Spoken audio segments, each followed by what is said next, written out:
પણ છતાં લોકો કેમ સાંભળે છે? જે લોકોને કથામાં રુચિ નથી એ લોકો એમ કહેતા હોય છે કે એકની એક કથા શું સાંભળવાની. પણ માન સરોવરમાં ડૂબકી લગાડે તો થોડાક પલળે, પણ ડૂબકી જ ન લગાડે અને કિનારે બેસીને એમ કહે કે નાના નાના આમાં તો મરી જવાય, એને કદાચ આનો ખ્યાલ નહીં આવે. આજે કોઈ પણ ભગવત કથા હોય, ભાગવત હોય, દેવી ભાગવત હોય, શિવપુરાણ હોય, રામકથા હોય, કોઈ પણ સદગ્રંથની કથા, અમારે પૂજ્ય મહાદેવ દાદા મહેતા એ તો 18 પુરાણોની કથા કરે, 18ની કથા કરે, વિદ્વાન વડી. એટલે કે જે કોઈ કથા હોય, કથામાં ખૂબ લોકો શ્રવણ કરે. નહીંતર તો હવે ટીવી ઉપર આવે, લાઈવ ટેલિકાસ્ટ હોય, તમારા ફોન ઉપર આવે, છતાંય મંડપમાં જ આવવાનું અને કથા શ્રવણ કરવાનું. આ કથાનો ગજબ મહિમા છે. એવી કથા તુલસીદાસજીએ રામચરિતમાનસના નામે લખી. આમ તો આદિકવિ વાલ્મીકી છે જેમણે રામાયણ લખ્યું, પણ એના પહેલાં પણ શિવજી અનાદિ કવિ છે એવું સંતો બોલ્યા છે કે વાલ્મીકી આદિ કવિ પણ શિવજી અનાદિ કવિ છે. તુલસીદાસજી પૂર્વ શબ્દ લગાડીને સંકેત કરે છે. યત પૂર્વમ પ્રભુના કૃતમ સુકવિના. એ પ્રભુ એટલે શિવ, અનાદિ કવિ છે મહાદેવ, જેમણે રામચરિતમાનસની રચના કરી.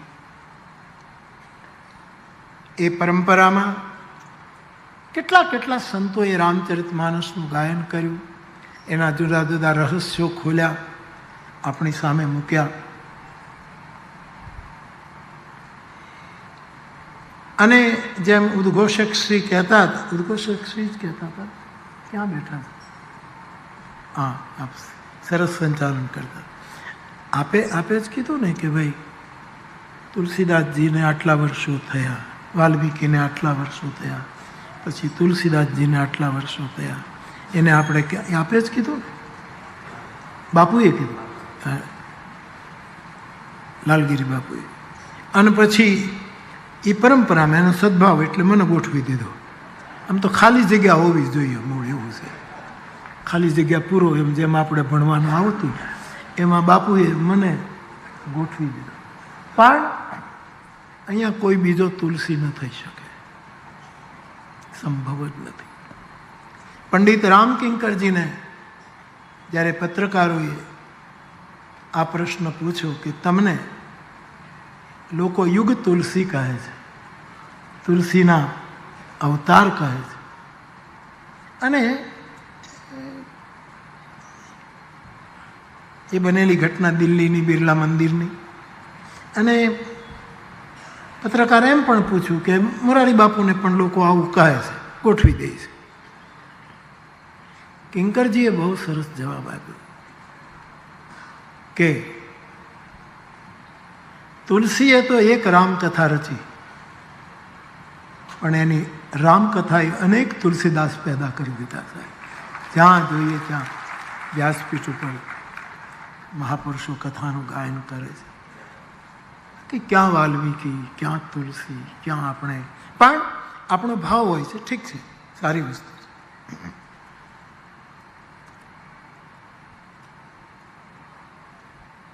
હવે તુલસીદાસજીની સાથે મોરારી બાપુને સરખા હોય તો મારે લંગોટ પહેરી લેવો પડે,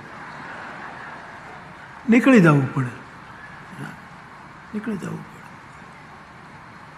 પણ એ ભાવ હોય છે, બાપુનો સદભાવ છે.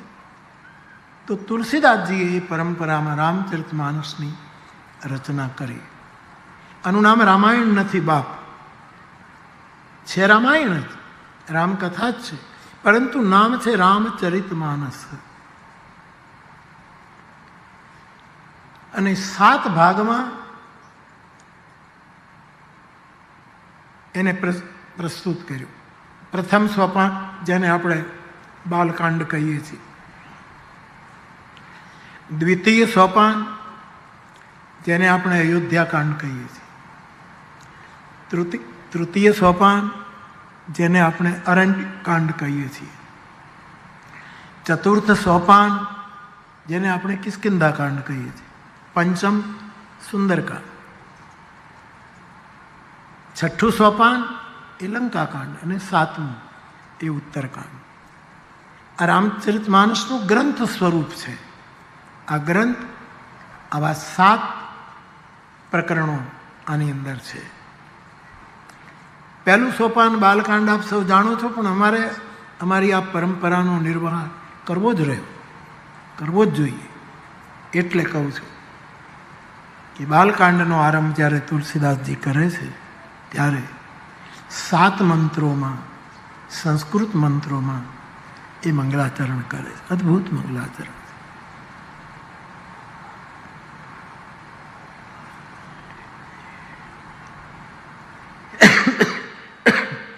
7 મંત્ર આપણી સનાતન ધર્મ, આપણી વૈદિક પરંપરા, એના તરફ આપણને સંકેત કરે છે. તુલસીદાસજી સંસ્કૃતના બહુ જ મોટા વિદ્વાન છે, નિશંક બ્રાહ્મણ શરીર છે, અને એ પણ સરયુ પાણી બ્રાહ્મણ, એટલે કે એ વખતે જે બ્રાહ્મણોમાં પણ જે વધારે ઉચ્ચ ગણાય એવા કુળમાં એ જન્મ્યા છે. એમના ગુરુ નરહરિ આચાર્ય ગજબના સંસ્કૃતના વિદ્વાન છે. એટલે તુલસીદાસજીએ પ્રથમ સોપાનના 7 મંત્રોમાં એમનું મંગલાચરણ કર્યું છે. હમણાં હું દરેક જગ્યાએ દોહરાવી રહ્યો છું, કારણ કે લોકો એવું કરે છે. એટલે કારણ કે લોકો સમજ્યા વગર, વાંચ્યા વગર કયા કરે કે તુલસીદાસજીએ સ્ત્રીઓની નિંદા બહુ કરી છે. તુલસી નારી નિંદક છે. એટલું જ નહીં, વર્ષો પહેલાં એક પુસ્તક લખાયું, તુલસી સનાતન ધર્મ ભંજક છે, વૈદિક ધર્મના. આવું બહુ જ તુલસી માટે આડાવડું બહુ લખાયેલું ને પુસ્તકો પણ પ્રસિદ્ધ થયા, જેનો હું સાક્ષી છું. મારે એટલું જ કહેવાનું કે તુલસી નારી નિંદક કેમ હોય, જેની પ્રથમ ગુરુ એક નારી છે. અને આપણે ત્યાં બીજા બધાની નિંદા, કોઈની નિંદા ન કરાય, પણ ગુરુની નિંદા તો એના જેવું કોઈ અપરાધ નથી. હર ગુરુ નિંદક દાદુર હોય. તુલસીદાસજી ઉત્તરકાંડમાં લખે છે કે શિવ, ત્રિભુવન ગુરુ અને ગુરુ એની નિંદા કરે એને દાદુરનો અવતાર મળે, એવું શાસ્ત્રમાં, રામાયણમાં લખ્યું છે. તો તુલસીની ગુરુ એની ધર્મપત્ની રત્નાવલી છે, જેણે તુલસીને સાવધાન કર્યા. અત્યંત વિષયી માણસ, ઇતિહાસ જાણો છો. પત્ની પિયર ગયા અને પોતે એને મળવા માટે યમુનામાં 2 કાંઠામાં પાણી હતું અને કૂદ્યા. નૌકા નહોતી, એક મળદું તણાતું હતું, એના ઉપર બેસી ગયા. ખબર ન પડી કે એ મળદું નહોતું, તુલસીદાસજી જ મળદું બની ગયા. તુલસીદાસજીએ રામાયણમાં લખ્યું 14 જણા જીવતા મરેલા હોય છે, એમાંનો અતિ કામી એ માણસ જીવતા મરેલો છે. અને યમુનાને સામે કિનારે એનું સસરું, રત્નાવલીનું પિયર. વરસાદ પડે છે, પાછળથી ચડ્યા. કહે છે સર્પ લટકતો હતો, એને દોરી સમજીને. આ બધા આ રહસ્યપૂર્ણ સર્પ હશે જેની હું ના ન પાડું, પણ કામ ભુજંગ ડસત જીન જાય. તુલસીદાસજી એના ઉલ્લેખો કે કામ એ જ સર્પ છે, એ ભાન રહેવા દેતું નથી. એટલે સર્પને પકડીને તુલસીદાસજી ખપેડો તોડી અને અંદર ગયા. એના પત્ની મા રત્નાવલી એ ચોંકી જાય છે અને કહે છે કે હાડ માંસના દેહમાં જો આટલી પ્રીતિ છે આપને, આમાંથી થોડીક પ્રીતિ રામના ચરણમાં થાય તો આ ભવભીતિ મટી જાય. અને આ શબ્દોએ લાગ્યા, શબ્દના બાણ એવા કામ કર્યું. અને તુલસીદાસજી, તો તુલસીદાસજીના પ્રથમ ગુરુ જ એક સ્ત્રી છે. એ સ્ત્રીની નિંદા કેમ કરી શકે? પણ કોઈને તાવ આવ્યો હોય તો વૈદ કહે કે ભાઈ તને તાવ આવ્યો, એ એની નિંદા નથી, નિદાન છે. કોઈને કેન્સર થયું તો વૈદ કહે કે ભાઈ તને કેન્સર છે, બાયોપ્સી કરાવો, આ કરો, આ કરો. એ નિંદા નથી, એની ટીકા નથી, એ નિદાન છે. તો તુલસી નારી નિંદક નથી. આ વાત પૂછાવી જોઈએ. જે લોકોને રામાયણના પૂંઠા કેવા છે એની ખબર નથી, એવા લોકો સમયે સમયે આવા નો બોલ ફેંક્યા કરે છે, નારી નિંદક છે, નારી નિંદક. તુલસીદાસજીએ સૌથી બાપુએ પણ, લાલગીરી બાપુએ પણ યાદ કર્યું કે વાણીને અને વિનાયકને હું યાદ કરું છું. એમણે યાદ કર્યા પોતાના પ્રવચનમાં. તો 7 મંત્રોમાં મંગલાચરણ કર્યું ત્યારે સૌથી પહેલાં વાણી દેવીને એમણે પ્રણામ કર્યા. નારીની વંદના પહેલાં કરી, સરસ્વતીની. આપણે ત્યાં ગણપતિની જ પહેલી પૂજા થાય. એ મોટે ભાગે ધાર્મિક પ્રક્રિયામાં નક્કી થયેલી વિધિ છે. પણ તુલસીદાસજીએ પહેલે માતૃવંદના કરી અને પછી વિનાયકની વંદના કરી. આનાથી બીજું કયું નારી, સાધુ સંતોએ જે નારીનું ગૌરવ સાચવું છે એવું કોઈએ નથી સાચવું, કોઈએ નથી સાચવું. તો બાપ પહેલો મંત્ર એનું ઉચ્ચારણ કરી લઈએ.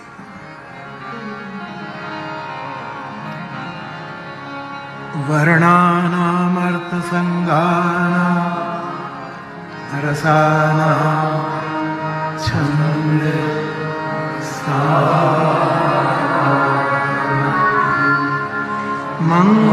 મંગલાના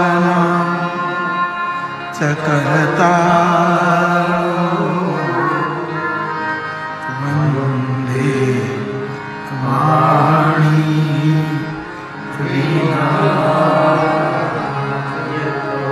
ગણપતિજીએ તુલસીદાસજીને પૂછ્યું કે તમે કેમ મારો નંબર પાછળ કરી દીધો, પહેલા વાણીને કેમ ભજ્યો, પહેલા મારી પૂજા હોવી જોઈએ. રામ નામ લખીને પરિક્રમા કરી ત્યારથી નક્કી થયું ગણપતિ પ્રથમ પૂજ્ય, અને તમે કેમ વાણીને?